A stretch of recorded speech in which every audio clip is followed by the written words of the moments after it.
Right, welcome back, you wonderful wacky golfers tuning in to the Par FORE Podcast, presented by Golf Magic. Myself, Johnny Percival, and William Ward.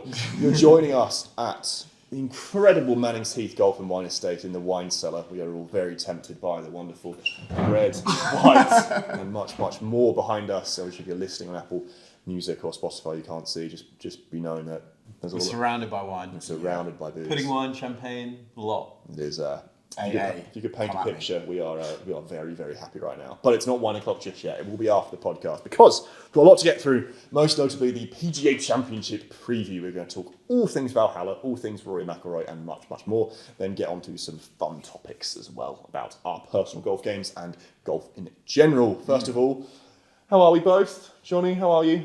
Yeah, good. Game is trending in the right direction. Yes. Although I did experience a really quite dramatic fall off last week, but everything up until the 13th hole was good. So I'm feeling good. Happens to the best of us. I'm going to go hit some good shots today, and 100%. I'm optimistic about my game at the moment, which is good now the weather is good. For the people who tuned into the Par FORE podcast, you would probably see Johnny rather different than podcasts ago. I would say you were rock bottom. Yeah, really rock bottom. But now you ascended up to struggling. That's literally struggling to kind of like make contact with iron shots, just like shanking, dunching, everything under the sun. We saw some things, didn't we? Which is painful. Yeah, which is painful. But no, I'm feeling good. I've gone back to my old swing and start making good contact again, which is looking nice. That's all you need to hear. Indeed. A happy Johnny is a happy Golf Magic. Indeed. Absolutely. What about you? How have you been? Just returned from the wonderful Benidorm. Yes, just returned. A little bit burnt, and Sticky Vicky do not recommend. I think it's but it was lovely little break, but keen to get back to it. Into the golf scene. Back again. Make you guys look lovely on camera. That's what he's good at doing, especially You're today. very tanned and very tan. tan. Your hair's happy. Quite, Very tan and happy. You should see my blonde. back. Speaking of back, Nope. Hey, so I wish we could talk about Sticky Vicky for this entire podcast, but we've got a lot of golf to get through. Indeed. And a lot of very, very good stuff happened last week, most notably Rory McIlroy winning the Wells Fargo Championship, putting him right to nearly the top of the favourites for the PGA Championship at Valhalla. Johnny, I'll come to you first here because did you watch bits of it? I did. You had to watch the Sunday. Yeah, right? I did watch a fair amount of it. It was obviously McIlroy played well all week, but the kind of stretch from what was it? I think the 8th till pretty much until 17. Obviously, he had the double under eagle, wasn't it? He had the double bogey on 18, which was a bit of a shame. But he was it was like Rory McIlroy back to his best. Prime Rory. Chipping in, holding putts, irons were imperious, driving the ball always kind of seems to be magnificent these days. But yeah, off the back that, and then obviously the Zurich Classic in New Orleans, he is... it'd be interesting to see. I'd need to check the odds whether he is or Scheffler is favourite. Scheffler is the favourite, right? Well, I know that McIlroy's odds came down from about 12-1 to 6-1 in the last kind of like couple of days. So I think, and obviously we've got Koepka winning the Singapore, defending champion. So I want a fist fight between the three of them. Oh yeah. Which I think would make for quite a good spectacle, and something I think the PGA Tour. I know it's not a PGA Tour event, but I think in terms of kind of like the main tour would really benefit from a really, really good PGA Championship. I agree. I'm really like, in the back of my mind, I'm like, please don't just make it be a Scotty blowout again. Yeah. Because we have now built this up. We've got Brooks and Rory now with prime Rory back. I'm like, Scotty's baby's just been born. He's got perspective. He's had the baby. Yeah. Oh, congratulations. That's Thursday last week, I believe. So now, and people are like, is it going to work well for him? Yeah. Because you've got perspective, he's a kid, he's seeing a different light, boom, minus 28. Or is he going to be like changing nappies, can't sleep, the beard's a bit too long for Scotty and he's going to shoot like 2 over. I think he's probably going to be, he's going to be up there. He's going to be up there. Yeah. Like, I don't think you can win, 4 out of 5 events and lose that in the space of a week. No. I mean, granted, they get reps in every day and he probably hasn't been doing that as much as he'd like to, but I still think he will be confident in his ability to compete. You don't lose it, do you? No. Well, some might. If you don't use it, you lose it. Yeah, but I mean, having probably a few days out to obviously deal with the most important thing of his life so far. Exactly. I feel like he's going to be coming in with that perspective, with that kind of clued in, being like, okay, he's post-father, I think we're going to be in trouble. Yeah. That being said, I have put £50 on Brooks Koepka to win. in an absolutely. You love Koepka, don't you? Jesus, obsessed. Yeah, I am. Do you remember what last time you put a bet on that? I think it was, you were like, yeah, Jake Knapp's definitely up there. He's going to be the one No, to win. but I should have run that back. People watching, I put £10 on him to get in the top 10. He was like dead last. But then the week later, he came second, I believe, or second or in the top 5. Yeah. You must have watched the podcast. Yeah, Jake Knapp. Give me some tips, I beg you. But yeah, I mean, I put 50 quid on Koepka, a double, Koepka to win, and then England to win the Euros. Oh, cool. Yeah, returns £4.5 Sure. So, Okay. yeah, because that'll help my broken car. So yeah, I fancy Brooks. I fancy Brooks until Rory, until Rory's dominance. I'm not worried. If I could lose £50 and Rory wins the PGA Championship, I would not actually be that unhappy. Yeah, you'd still be a happy man. I would be a very happy man just because of the aura that Rory brings about him when he plays prime Rory. And to win this tournament, he has to be prime Rory. He can't just kind of slack off. I was interesting. I saw something on Twitter. I think one of the No Laying Up guys posted it. They have Squawka, where you can do the comparison matrix of players. I know, I've seen it. Yeah. And they did a course comparison, and the closest course that they play on the PGA Tour to Valhalla is Quail Hollow. Yeah. Well, he loves it at Valhalla, and obviously he has won it. 2014 PGA Championship. Yeah. He won it wherever they're Sorry, I was getting confused. It was Tiger Woods won it there in 2000. Yeah, it was what was it when he was winning with one and Phil called him up on the last hole and it was like pitch black. Everything, all of the models are suggesting that McIlroy is going to have a good week. I agree. I think he will. I mean, we've seen some quotes coming out about the course as well, and they're saying if the greens are somewhat soft, that the winning's going to be minus 16 or so. I've seen a few behind the scenes stuff of the greens that look pretty soft. You hit a lot of long clubs, but what we saw at Quail Hollow, I mean, round 3 and 4 of Rory, I didn't tune in that much on Thursday and Friday, but I tuned in on Saturday and Sunday for it when Rory was doing really well. His driving, I don't know what happened. I don't know if he's turned up a notch. Averaging 337 off the tee. Yeah, Right. 188 ball speed, climbing up to 191 or so. How? 361 drives, 10 out of 13 fairways on round 3. 10 out of 13 fairways doesn't sound amazing. Okay, he's accurate, but when he's doing that with 190 ball speed is literally unheard of. Mad. So, I mean, to be able to, and you saw Zana came out and said, look, Zana's, I think, was averaging 183, 184 ball speed, and he's still 20 by him. Yeah.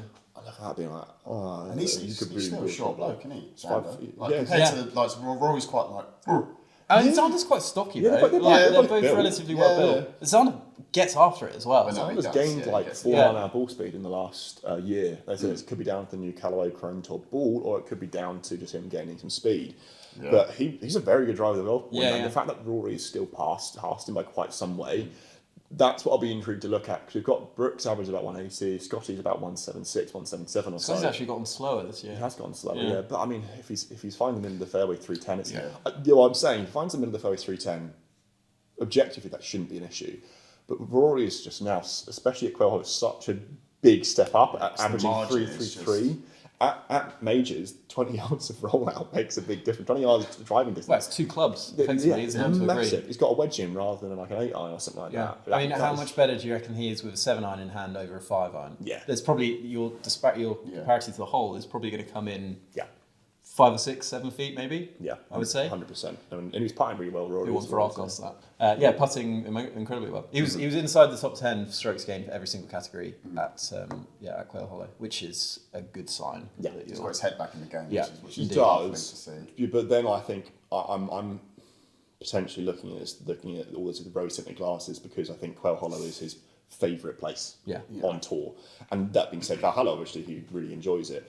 But he's played somewhere he absolutely loves. We're now going to a major, which we know mentally. We saw the full swing last year of him being like, I can't beat Scotty and stuff like that. I do think he looks at Scotty with almost a sense of intimidation now because of what he's done and also jealousy.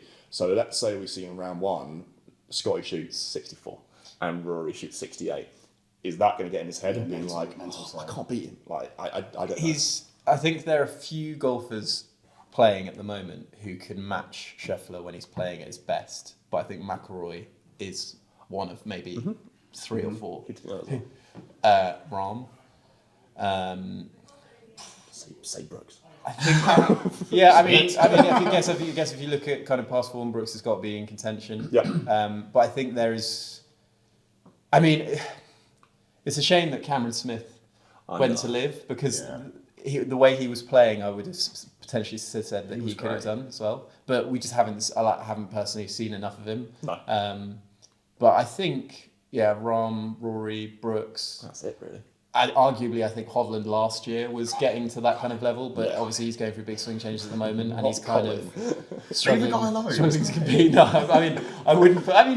God, if you look back to when Colin Morikawa won 2 majors, granted. But I think the way that Scheffler's playing at the moment, he would have. I think his peak is better than Morikawa's was back then. I agree. Yeah, I agree. I think Rahm is a tough one to call right now just because of his kind of poor form. It's a bit wishy-washy. But I think it's quite cool because I would say it is literally the 3. I think Brooks, Rory and Scheffler, they're going to match them, which is why it makes this tournament so interesting that they're all coming off a win. Last year when Brooks won, he was 3rd in Live Golf Singapore and he won it this year. He said he didn't play very well. He's changed to a new putter. Yeah. So there are a lot of things. He's got a mallet, hasn't he now? He's going in with a lot of confidence, I think. But he's always confident. That's the thing. Yeah. But I don't know if I'm looking at his quotes saying he didn't play well, being like, is that a good thing or a bad thing? It's there being like, I've just won a tournament and I played not my best. Yeah. And I'm like, he's now got a week to actually turn on Major Brooks, and then he's going to do something well. I think they're all going to be up there. I don't think there's going to be, as much as we're bigging this all up. The only person who I did think could have a blip is Rory, because I think he gets in his head. Yeah. I don't think Brooks gets in his head. I don't think there's much there apart from just beef and winning, beef, protein, and winning. And I don't think Scotty maybe because of the post-father thing, but I think he's so. Do you think that'd be more annoying that if Scotty was doing a lot better than Rory post baby head and everything else like that, and Rory's going to be there like as a mental side, being frustrated, being like he's got so much more stuff to be worrying about. And he's doing better than me. Potentially, I think what could be worrying to Rory is, let's say if Rory comes out with prime Rory, if they go toe to toe and Scotty still wins by 4, what's Rory's reaction? If McIlroy brings his A game and still gets stomped, then that will be a bit of a hit. Rory won't be singing like he did at the end of the at the end of the Zurich Classic. Yeah, but you never know. Have we got any dark horses for this week? That's all. But you think it's going to be a cold, proper favourite? Anyone? What about top 10? Give me some weird. I've got my top 5. I actually put an ACCA on. Did you? Well, you put an ACCA for 5 people to be in the top 5. Yeah. So you wasted money. Yeah. As in, that's absurd. That's absolutely absurd. Why not? That's good. £5. What was the return? I need to. You got 5 people to be in the top 5. Yeah, so you've got a place bet of the top 5, right? Yeah. Hang on, bear with. That's tough. £5 must return $1 million. Okay, right. So I've done a 5-fold top 5. That's so stupid. Top 5 finish. I've done Rory, Brooks, Xander, Colin, and Ludwig. So who have you got? Sorry, you got Xander. I think solid. Brooks solid. Scheffler solid. McIlroy. Return was £4,256. But I have put an ACCA on there. So should one leg fail, I get £5 back. Nice. When the fun stops, stop. Right. Betting tips with Willie. He would have been my dark horse. Because he played so well. Obviously, he's still in my good books after his performance at the Masters. Yes. But I think he's also just drives the ball immaculately and doesn't really have a weakness. And he was just seemingly going from strength to strength. Yeah. And I think off the back, I think it was not only how well he played at the Masters, but his kind of temperament. Like even when things started going wrong, he just kind of seemed to laugh them off. He's walking off the green laughing. It's so positive. Which I think is such an ominous sign for other young golfers, because if he's playing like that and doesn't seem to get that fussed by it, then the difference between him and Tyrrell Hatton is rather it's stark. Rather stomping there, or just old Rahm as well. But then again, I think from a viewing point of view, I like that because he's just kind of living in the moment and probably thinking, I've made a double bogey, but I'm at the Masters at Augusta type of thing. Yeah. Whereas I talk to people, I talk to Lexi Thompson, who gets quite angry, and she goes, "Yeah, I let it out, but I like that type of thing," and then I move on. I guess they're playing for a lot of higher stakes than what we're playing. Yeah, playing for their actual lives. And I'm personally, I'm not good enough to be getting mad. Although it's easy to say, if you hit a bad shot, to try and not get pissed off about it. Yeah. It's easily done, and then I think to myself, I'm nowhere near as good enough if I hit a bad shot to complain about it. I think maturing in golf is realising that's a very mature outlook. It's like realising that getting angry is not going to benefit you as well. Yeah. If we take someone like you, 4.5. 4.5. If you hit a bad drive and say you're in a competition mode, I kind of understand why and how you Still don't think I do. I still personally don't think anyone apart from a pro has any right to get like sulky mad. To be fair, yeah. I can completely understand. I used to be chronically bad at losing my temper. The amount of more in tennis than golf, but the amount of tennis rackets I've smashed over the years was just really? terrible. Yeah, Same criminal, tennis. So bad, so bad. When I was younger, it was so bad, and golf has gotten a lot better. Like this weekend, for example, had I done that 6 years ago, I would have been. I reckon I would have just cleaned both the legs out of my golf bag. No way. It was all going so well, and I just quit on a shot. It was 7-iron. I only had like 160 yards into the green, and I just quit on it, hooded it straight into the trees, knocked it out, knocked into a bunker, knocked onto the green, lipped out with double bogey, missed a 1 foot of back, and then topped in for quadruple. And I just looked at my mate and I was like, oh god, like that's such a shame. Like, but did you keep your composure? Yeah, and I kept. I kept my composure in terms of I didn't like lose my cool, but like after that, my game just like fell apart. But I didn't like. There was no like outbursts. Whereas I think years ago I would have. Gone ham on my golf bag. Yeah. I have outbursts kind of though. I wouldn't say like expletives or anything like that. But the most recent round that I played, I had a really bad stretch between like holes 7 and 13. I was like bogey, double and stuff like that. And I would hit a bad shot and I wouldn't sulk, but like it was one shot, hit the 6-iron and then missed the ball type of thing, like really high and toey. And afterwards I like did an air swing with it, like as hard as I could, like I wanted to like kill someone. Obviously it doesn't look great. No. But I let it out. Doesn't sound great either, mate. But if I bottled it up, I think I'd play worse. Yeah. Because then, you've got to let it out. Yeah. If I keep going on that stretch of playing badly, and let's say I make a triple on 12, then I snap a club or something like that. Which I think I understand the point of letting it out, but I think there's a level to it. So me like, I'm doing that, it's fine. Me maybe like sulking and swearing and throwing clubs. But I think there's a line. Who do you think are the top 3 stroppy golfers? Durant. I mean, he's got to be in the top 3. Tyrrell's stroppy, Rahm's stroppy. Gussie is stroppy, yeah. Or someone that really like. I mean, Tyrrell's got to be up there as the worst. I mean, in terms of kind of like outbursts, Tyrrell Hatton certainly gets but recorded more often than anyone else. Especially now on Live, I feel like even the commentators don't apologise. They're just like, anyway, he's on the green. I don't think they don't even mention it really. I don't think it's that bad. Like that's the thing. Like people, I think there's an argument for it, but I do quite like the outbursts. I think the traditionalists of golf don't like it because it's almost like it's spoiling the game. Golf is this really elegant sport, and dropping F-bombs and doing whatnot maybe doesn't agree with that. Yeah. But in a way, it's almost relatable that, as we've just said now, like there has to be outbursts. I think in golf, you have to let it out rather than just shanking it and being like. I agree. There's a line though. But I also think if you are one of the best players in the world, which Tyrrell Hatton is, and you're doing that regularly on TV, I think it sets a really bad example for young golfers. Yeah. Like if we went out Manning Heath now and you saw a 13-year-old hit a bad shot and shout you like with people around, you'd be like, that's not on. Good point. Yeah. And I think if you like in football, you see players diving, you see players like having a go at the ref, that filters down to the lowest level. And I think they're meant to be role models. Exactly. And I think with the amount of money they earn and everything else comes a certain degree of responsibility to kind of represent the game appropriately. And I think I'm not adverse to people being like, oh, you're such a twat, or something like that. I think when you start using slightly more heavy swear words and like smashing up greens or doing something like that, then this is why I love Jordan Spieth. He's just like, he hits back and goes, Jordan. What are you doing, Jordan? I love that. Like, you know, his frustrations there. Perfect example, I think, of the outbursts, right? Because you talk. Tiger does the similar thing. He goes, oh, damn it, Tiger. Tiger was at his prime was pretty bad as well, you know. But I don't think he was as bad as, or it wasn't as expletive. I think as what some golfers are today. You look at him in 2009, 2008, he would be like, oh, Tiger, you suck, or something like that. And he would drop the occasional F-ball and whatnot that microphones would pick up. But then he'd rack off 6 birdies in a row. And you're like, all right then. But like you said, I think he's just letting that steam off, clear the head, and then... But I think there's a right and wrong way of doing it. Yeah. Definitely. Funny that all the, I think the top 3 that we mentioned there are all live golfers. I don't know. Garcia, Hatton and although Zach Johnson's been quite rowdy lately. Yes, indeed. Yeah, rowdy in a different way. Yeah. His ratings has gone from being fairly liked in the old golf scene to being really not liked. But at it was all. I think he was on the green at the Masters. Yeah. And he Flipped off. fully flipped off the heckled. patrons. Yeah. And then told him to F off, and then went in a post-round interview.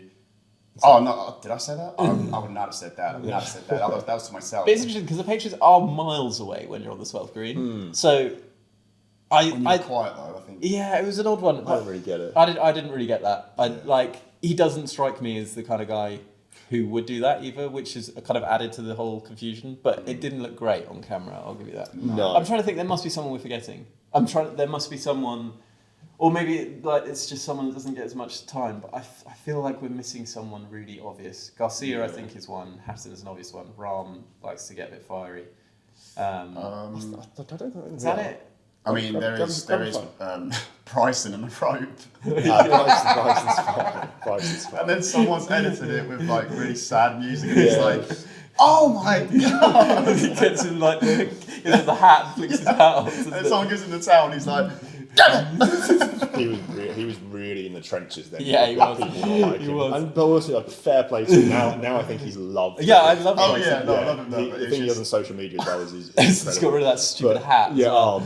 I was really looking at it, and there were points. I think when he was in the Ryder Cup, he would wear the normal hat. I'm like, you look cool. Yeah. Now stop wearing that stupid. He's a hat. handsome fella. He's a very handsome handsome, fella, yeah. good-looking man when But he he looked doesn't dress so himself. dumb when he weighed like 20 stone and he wore his little hat. A bit of jam kind of. Permanently dripping with sweat. He's come out as well and said like, why did I do that? Like, Yeah. Well, I mean, he won the US Open doing that, didn't he? So yeah, just for his body. at the last laugh, but yeah. So, I mean, he looks so much better now. Like, Yeah. he looks healthy and Healthy, good-looking. he's playing pretty good golf. It will. I'd like to see him do well, actually. Me too. Yeah. My opinion of him has changed so dramatically in the last 12, 16 months. Yeah, I'd I say. agree. I think his social content's great. Yeah, his YouTube channel is. It's funny Amazing. because his YouTube channel isn't something that he needs to do, is it? No. Like, you know, I think our YouTube channel we do need to do it. It's our job.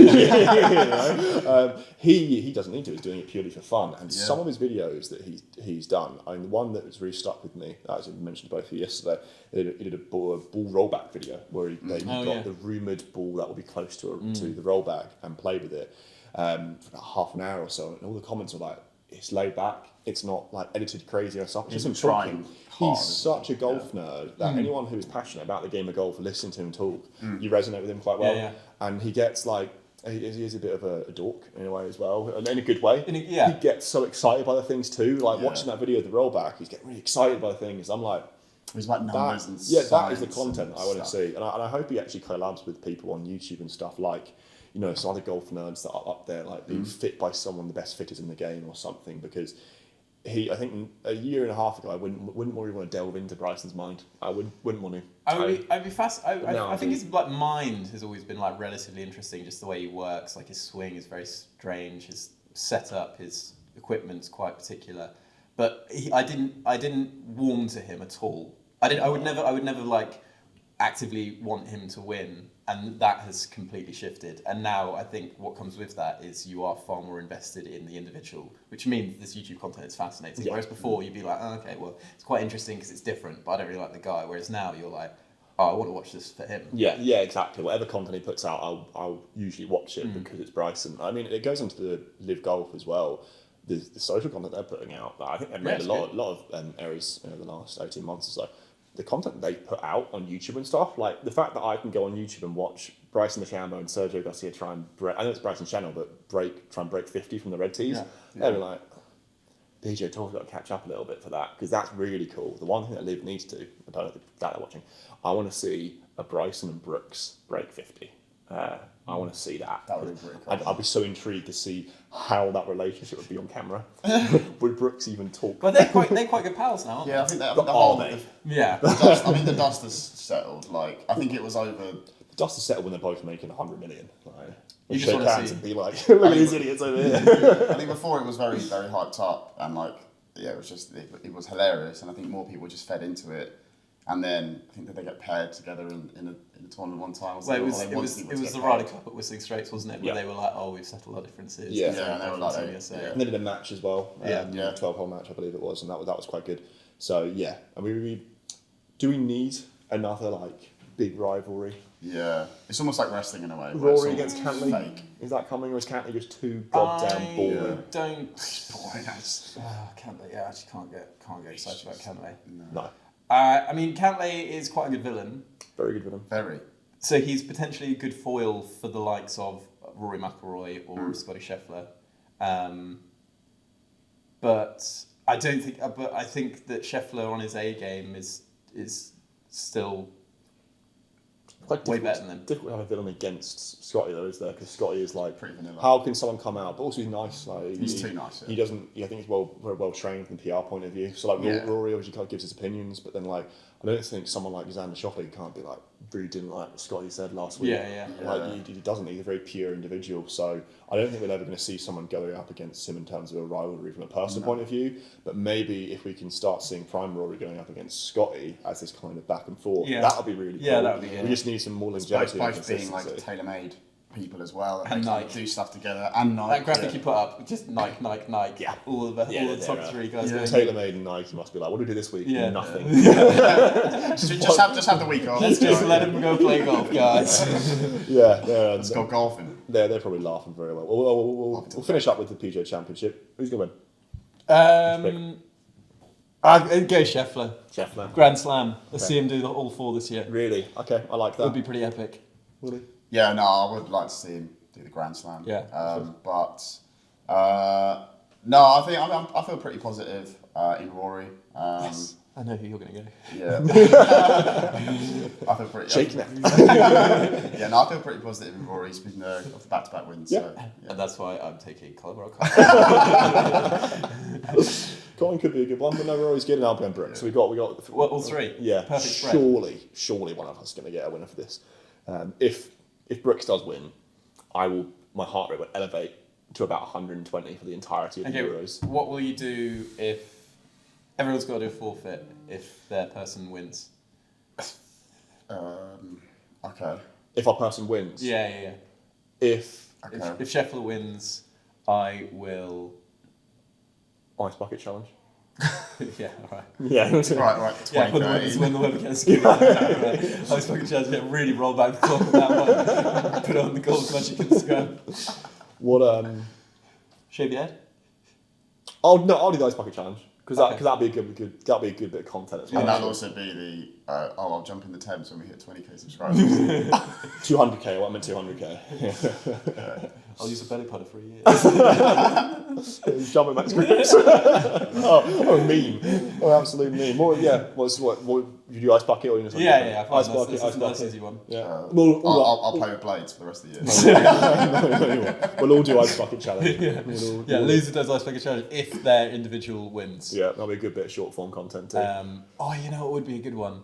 This is what they did in No Laying Up. Is you can maybe not because we don't really. None of us are massive Twitter users, but we get control over your Instagram, and we can put up a post with our caption, and you have to leave it, and you're not allowed to. Oh, that's a good one. Yeah, let's do that. Actually. I've got We enough. can take the post, and we can take the photo of our choice. Let's do that. No, Rather it than ice can't, bucket it can't challenge. obviously be like super offensive. No. But we could do something like Probably enough to get us fired. incredibly cringe. Yeah, exactly. Yeah. Yeah. Oh god. That works. Oh god. Yeah, let's do that. Okay. Socials are, well, you've seen them at the start of this video. If you are listening on Spotify or Apple Podcast, go to the Golf Magic channel, you'll be able to see all our things. I wish I did not pick Rory We were now. there on Sunday being like, oh my god, what if it's like, what was tied at the top? We're like, please bogey. I'm going to change my pick to Jeff Ogle. Ogletree. No, Andy Ogletree. Andy Ogletree. Yeah, that's a good one. Oh god. And this will be fun. Tune in next week to see to see what we've done for that. That'll be very entertaining. Right, PGA Championship tips, previews and whatnot over. Last bit of the wonderful podcast. We're going to talk about our best and worst shots ever. Now, I'll touch on this with Johnny. I'll let you go last so you can have a think, because I'm sure you got plenty of good shots and bad. Okay. But we will start off with your best shot ever. Now, this can be anything. It could be a putt, it could be a hole in one. Why not? And you can give me more than one if you want to. What is the best shot you've ever hit? And it could be just sentimental as well. Sure. I think I had about 200 yards from the pin, and at the Berkshire on the, what is it? Is it the 8th or the 9th hole, which is the par 5 on the red course? and I hit a pretty grubby drive, and then I like duck hooked a 5-iron into the rough, chipped out, and I had like 210 yards to the green, and I hit just the purest 5-iron I've ever hit to an inch and tapped it for par. And I think in terms of kind of strokes gained, that was probably the best golf shot I've ever hit. And it was just like soft draw. I was watching it, I was like, oh my God, that just felt like butter. So I think that's, in recent memory, that one sticks out to me as probably being the best golf shot I've ever hit. Worst golf shot I've ever hit, I mean, the list goes on. Honestly, I think in terms of the damage it did to my mental game and scorecards, this like duck hook 6-7 iron I hit at the Berkshire on the weekend was just God, it's so bad. I was only like 6 over, which granted I think in the grand scheme of things isn't amazing, but for me it was quite good. And it just like, it was as if like the mechanic had just come on and just unscrewed all the wheels on my car and just and then there was just no coming back from after that. Sure. I think that was in recent memory probably. I've hit some truly god awful shots recently, but that I think in the way that my game was trending at the time, that had the most impact on me mentally. Sure. That's actually quite good in terms of impact on you mentally. Yeah. God, I'm not thinking of so many bad shots. I'll go before you. Okay.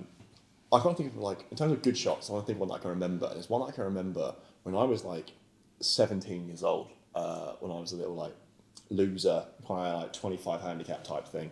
Played at Knoll Park. There's this hole, the third, dogleg left, over kind of some trees. I kind of hit it into the trees. Ball's way below my feet, still going left. I had no really shot, because I'm not really understanding golf. I'm like, I'm going to hit a massive sweeping draw, like 5-iron. It was like 200 yards or so, and ball below your feet, like heavily like that. Yeah. I remember I had Cleveland CG16 black irons, like ginormous, like game improvement thing, not workable. I'm like, I was going to do it. At that time, my swing was out to win even. So for some reason, all signs point to you're going to lose it. Yeah. And I hit it. I look at it, I'm like, oh my God. And it like did the most beautiful draw. Part of him like lives that. in there. Yeah, and at that point I'm there being like, oh, this is my life now. Like, this is golf forever type thing. Really nice draw. Going all the way to the flag. Landed about 30 foot short. But I'm like, that's a 3-5 bogey. But like, respect to that. That's the shot, like a shot I remember. Also, I remember I played Trump Aberdeen. I had a 100-foot putt for par, and it was going in. And then my friend Nick lifted the flag up, and it bounced the hole and didn't go in. That was one of the special ones. Ouch. Yeah, I actually haven't talked to him since. Worst shots. One again, I remember one of my first rounds ever at Lamberhurst, which of course is very near to my family house. There's a hole, like 210-yard par 3. Over, like 50 yards initially straight away, it's over a little like lake. We're like snotty, like 60-year-old kids. Like, people don't like us. Got trolley and stuff, and torrential rain, like proper torrential rain. And I forgot my golf glove, because at that point I think people were bullying me for wearing a golf glove at secondary school. So yeah, I didn't want to. Used to wear a golf glove to school? No, they just said hearing history. It's been like, You served your lunch money to be stolen every day. Yeah. But yeah, no golf glove.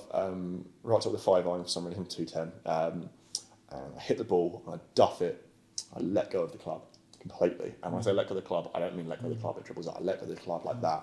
And it flies up, and it gets caught in a tree about 20 yards in front of me, like 10 foot up from the ground. And then these old seniors are coming up after us, and they have a ball retriever, just like that. And all my mates are laughing on the floor, laughing. My trolley then falls over and breaks. And I'm there. At that point, I'm like, why do people play this sport? It's awful. The detail is the you see it's pieces. 100% true. And then another one that I remember, it wasn't really a bad shot. I remember I went on a lads golf trip to Marbella.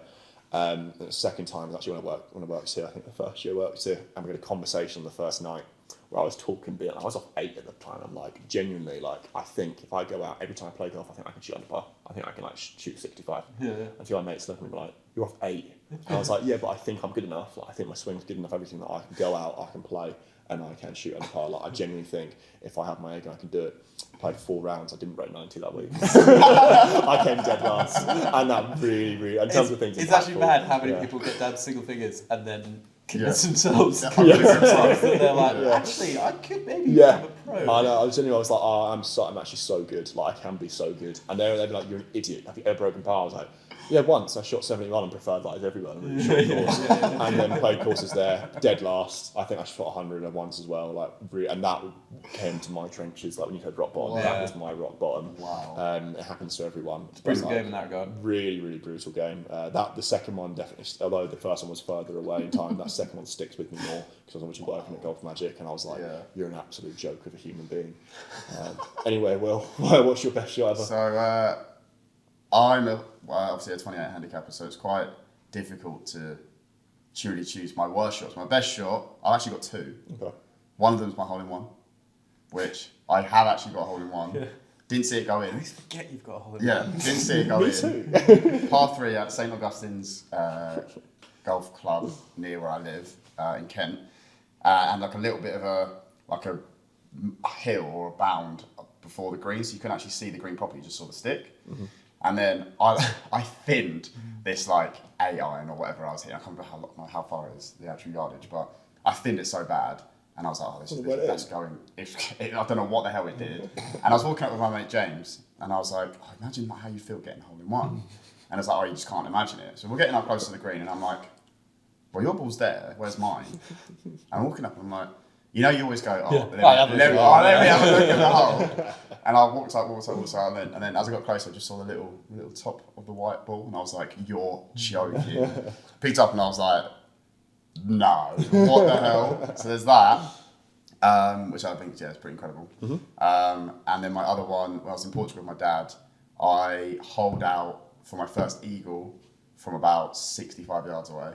Nice. Shit, yeah. And then I played a par 3 after that and thinned it into the bushes. But yeah, like it was like the perfect drive. Got a wedge out.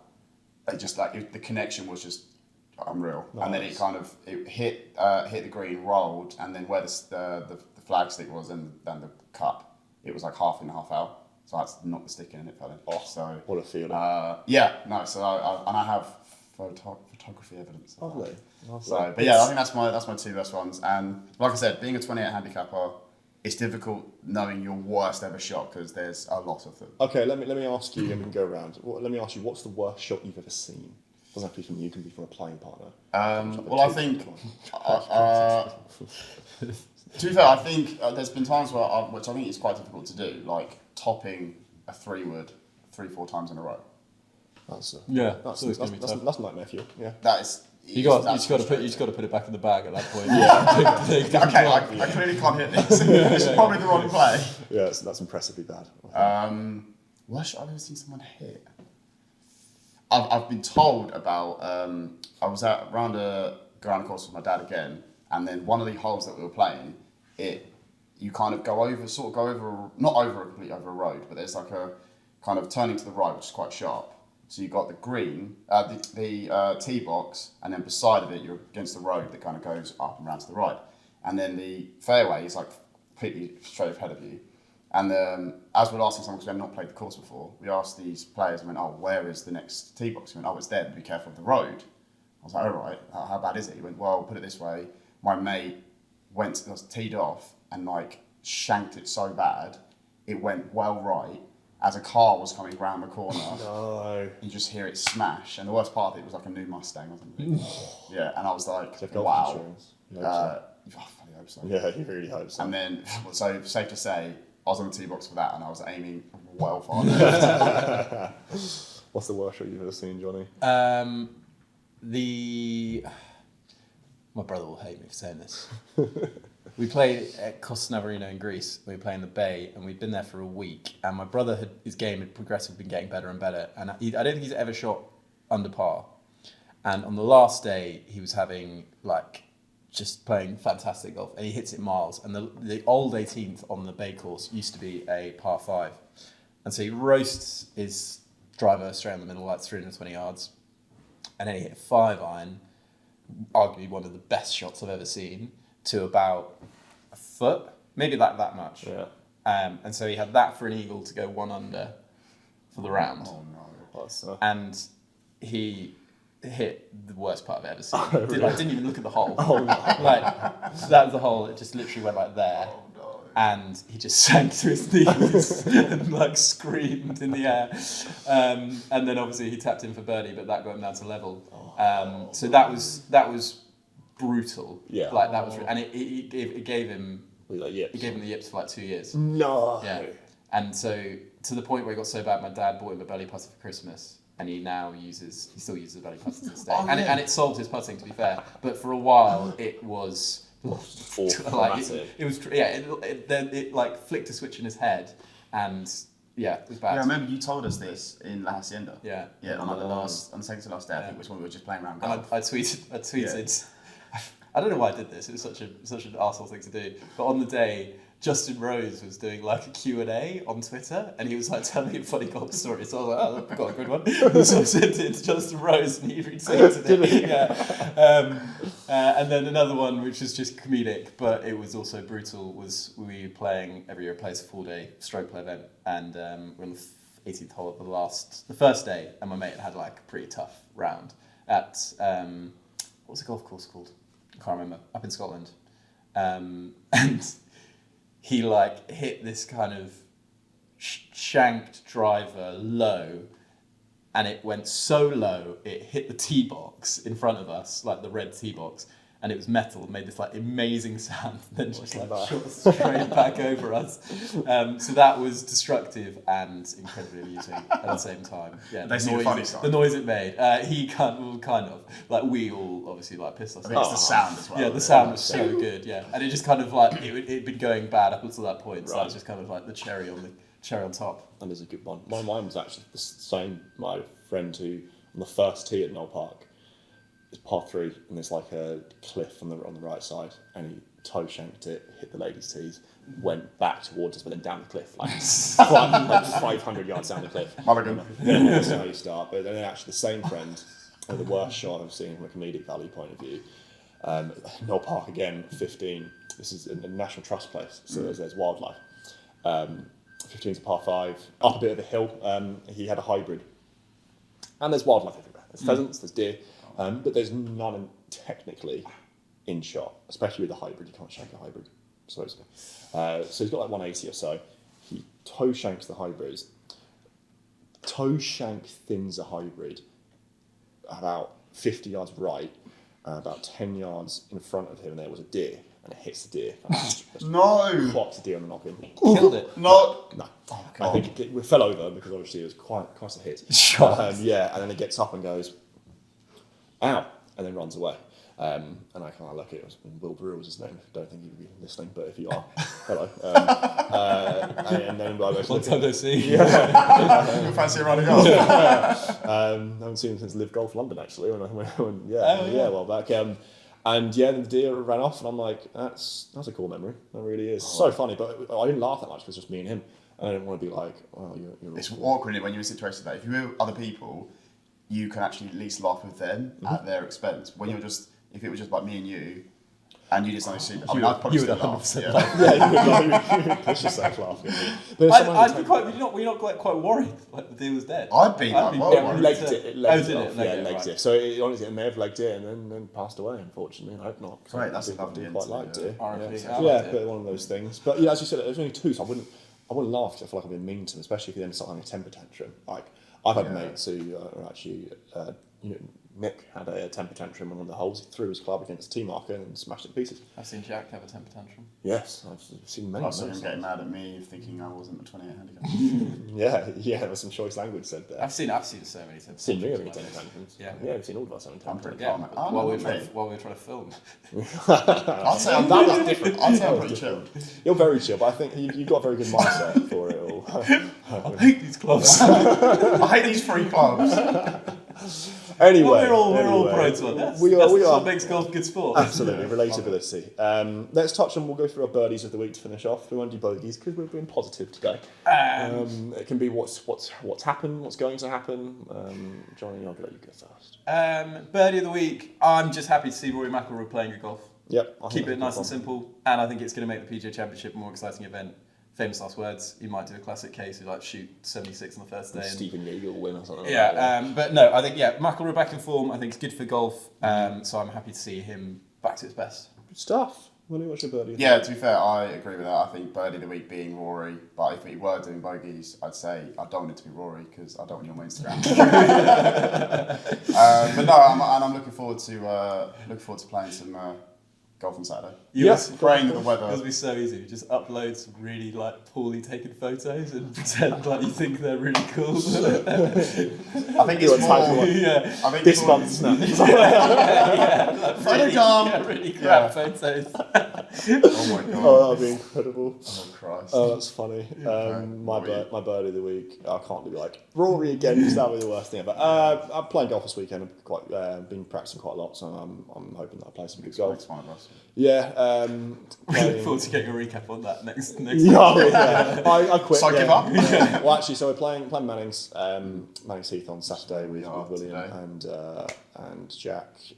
Sunday, I'm actually playing Deal. Oh, nice. Yeah, which will be really fun. That's with a friend of mine. Never played it, so I think what will probably happen is in the recap, I'll be like, Saturday was so much fun. Lost 50 balls on Sunday because it's a very, very hard course. I think the wind's Did you not find it? I mean, obviously you're a member here. Playing the same course again and again, but then you try somewhere completely new, really tests your golf skill. Like they say that if you can break par at your local course and nowhere else, you haven't really broken par. I disagree. Yeah, I still think you got to hit the shots. Yeah. I think it depends because there are some golf courses in the UK that are way easier than others. But I still think even on an easy course, any under par day is good, impressive. Because it's like I said, playing golf is such a mental thing. Like one day you could be hitting it so well, and you go the next day and you just shot it, and it's just you're not doing it. I get what you mean, but every round's different. Every course is different. I said I play Manning's Heath weekly, twice a week, and I never get bored of it because it's always a different test. You never hit it in the same spots. You never have the same break. You never have anything like that. Under par is under par. I mean, if someone, unless it's like a 9-hole pitching putt, we're doing, give me some 8 foot. I would never discredit someone shooting under par or anything like that. Yeah. I would never discredit anyone's score if, someone breaking 100 for the first time, even if it's around an easy course, it's still like I agree. It's still an achievement in their own sense. But I think playing, if you go into the sense of normalcy, which I kind of do here, play quite a lot. I don't play that many different courses. I do tend to poop myself once I go to different courses that I don't do a lot. I think I'm probably not playing Deal to the point of let's make a score. I'm playing Deal. No, you don't take enough risks as well. Playing a new course, like you won't know you're like, okay, where do I hit it or whatever. And obviously you can get a map or a course layout. I would be the best caddy ever for Manning's Heath because I've played it hundreds of times. And that obviously gives me the upper hand compared to someone else. Whereas Deal and other courses and whatnot, I would never Scooby. So it's one of those things. But I do think it's very important to play different courses every now and again because it just heightens your skill. Yeah, it makes you a better player. But just as long as there's no out of bounds, he hazards because that's why we lose balls. Anyway, fertiliser everywhere. And on that note, I think we'll leave it there. This has been the Par 4 podcast, a very enjoyable Par 4 podcast at Manning's Heath Golf and Wine Estate. If you are listening on Apple or Spotify, make sure you keep listening. Whereas if you're on YouTube, hit that big red subscribe button to see us again. Hopefully at Manning's Heath and many other places. Bye. See you later.